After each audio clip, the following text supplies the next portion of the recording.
Can you dig it, sucker? You're listening to the Hall of Fame. Here's Booker T and Brad Gilmore. An article, and it was about Lex Luger. And Lex Luger, he said if he was to get a WWE Hall of Fame induction, he would walk onto the stage. Oh, man. Man, would that be something special, man? And the thing is, Lex Luger, he deserves to be in the WWE Hall of Fame. Get that out of there, out of the way right now. There is no question in my mind whether Lex Luger should be in the WWE Hall of Fame or not. Yes, he should, man. The dude did a lot for the business, and he was a major player. I always looked at Lex Luger as a major star. I always thought he was upper echelon, top tier guy. And I'm not talking about his work or anything like that. I'm just talking about his aura and his persona and what Lex Luger brought from a overall broad perspective, top guy in the business. So yeah, I think he's a Hall of Famer. What do you think? Oh, Lex Luger, for sure a Hall of Famer. I mean, Lex could be a Hall of Famer because the thing is, to me, a Hall of Famer, there's a few kind of, I think, criteria that you could say is qualifier. But even if you look at Lex's WWF career, he was a Royal Rumble winner. He wrestled for the world title at WrestleMania, right? I mean, he had big moments like slamming Yokozuna on the USS, whatever it was, right? Intrepid. There you go. The USS Intrepid. I mean, yeah, the brother's a Hall of Famer just on those moments alone. And then what he did as the narcissist Lex Luger, what he went to WCW and did as the total package, the torture rack. Yeah, I think he's a total Hall of Famer. This guy was a member of the Four Horsemen. It was actually great to see. I got to sit and watch one of the panels at StarCast, and one of them was of the Four Horsemen, and Lex Luger was on that stage with Awesome. Flair and JJ Dillon and Arn and Tully, and he's the guy, man. So I think it would be awesome. Now, for those of you who say, well, what do you mean? Why would it be important for him to walk on the stage? Because for what? Has it been almost a decade now, if not around there? Yeah. Lex had an issue where he was paralyzed. He was a quadriplegic for a minute, and he started to get some feeling, I think, back in his arms and things of that nature. And then his legs are still a little wobbly, but I know he's made progress in the last few years. It would be great to see Lex accept that honor. He deserves. No, he deserves it, man. I would love to see him get denied. I would love to see Lex get denied just because, not just for what he's brought to the game and what he did in the business, just from what he's endured, as of late over these last 10 years, like you say. And I watch Lex Luger, like when I go to Comic-Con and, events like that. And dude, man, I don't see anybody's spirit as high as Lex Luger. He seemed like he's that. I don't know. I don't know, I don't know how he does it, but I swear it seems like he's the happiest guy in the room.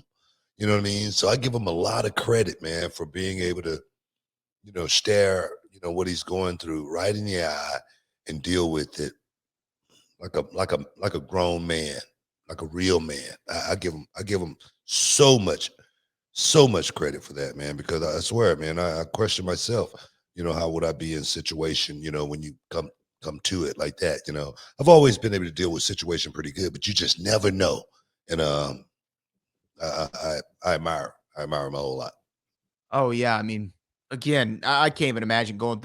Well, I think the thing for me is thinking about Lex Luger, this unstoppable, force. When you talk about physiques in the industry and just a guy on paper who had all the tools, right? I don't know if Lex was like the greatest promo in the world, but he wasn't bad.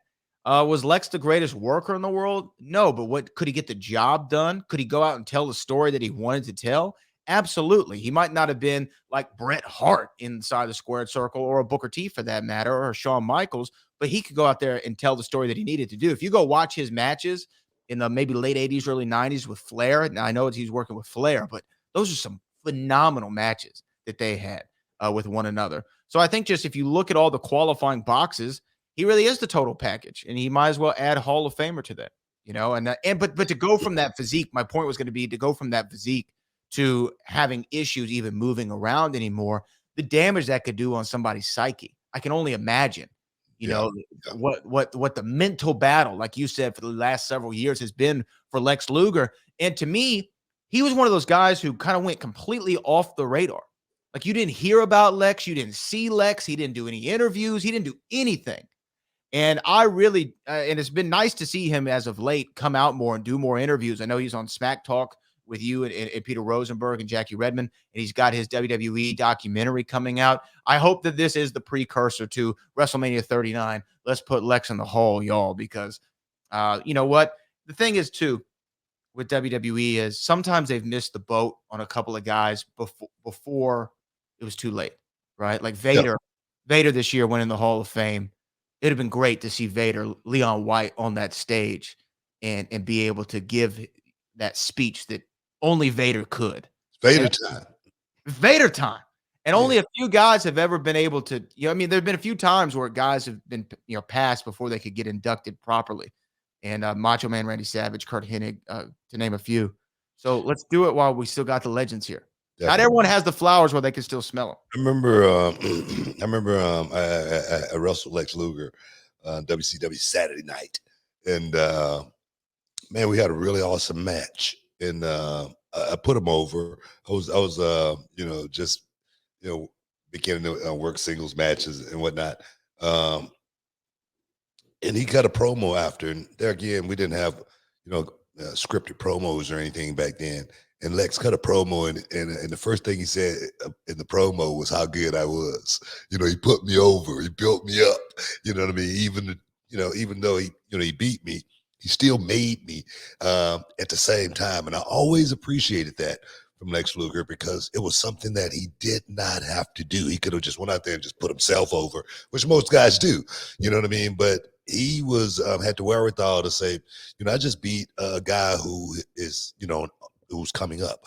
I just happened to catch him at the right time, perhaps. You know what I mean? Almost like, Mayweather and Canelo Alvarez. You know what I mean?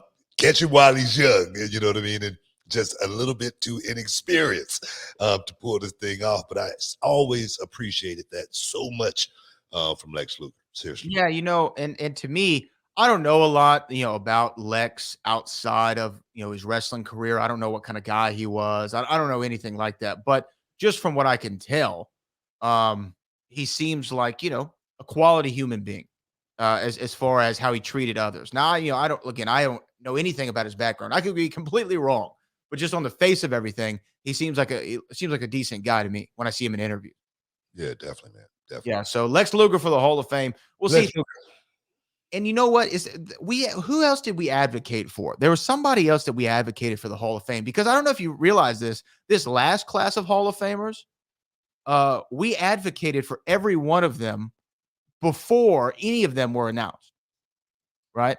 Every one of them that went in, Vader included, right? In the Steiners. And we advocated for them all, and then they ended up getting into the Hall of Fame. We have a very special power on this show.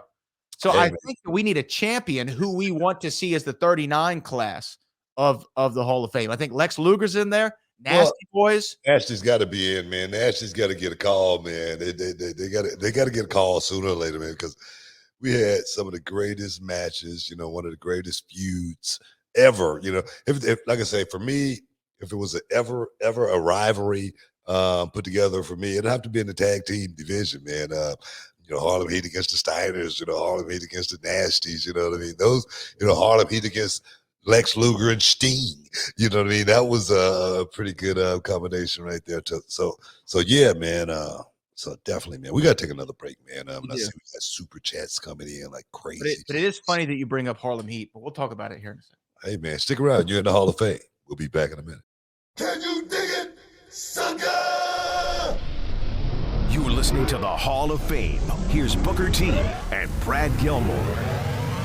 What's up, this Booker T, two-time Hall of Famer. I know you're checking out The Shine, checking out The Gloss. I want to thank you guys for checking out Row on YouTube. Hey, don't forget to click and subscribe to check out all the latest content right here each and every week. Now, can you dig that, sucker?